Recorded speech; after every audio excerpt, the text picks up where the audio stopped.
সংগ্রামী ছাত্র জনতা, প্রত্যেকের কাছে একটা বার্তা পৌঁছে দিতে হবে।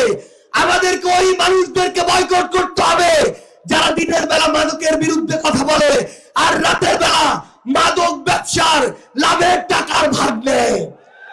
আমাদের ওই মানুষদেরকে রুখে দিতে হবে যে মানুষগুলো দিনের বেলা শিক্ষা প্রতিষ্ঠানের উন্নতির কথা বলে আর রাতের আধারে কোন শিক্ষা প্রতিষ্ঠানে নিজের দলের কোন চাটুকারকে সভাপতি সেক্রেটারি বানিয়ে শিক্ষা প্রতিষ্ঠানকে নষ্ট করবে সেই পরিকল্পনা করে।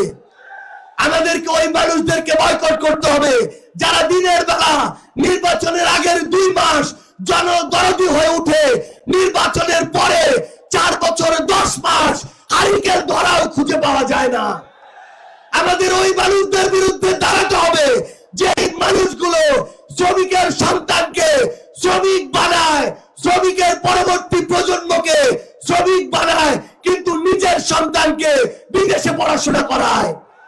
আমাদের ওই মানুষদের বিরুদ্ধে আমাদের লড়াইটা চালিয়ে যেতে হবে।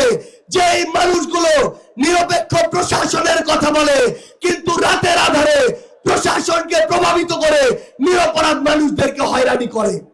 সংগ্রামী ছাত্র জনতা, আমি শুধু আপনাদেরকে এই অনুরোধটাই করব, মহান আল্লাহ তাআলা স্বাধীনতার পরে এই প্রথমবারের মতো আমাদেরকে এই সুযোগ দিয়েছেন। আগামী 50 বছরেও এই সুযোগ আসবে কিনা আমরা জানি না। আমরা যেন আমাদের এই আমানতের খেয়ানত না করি।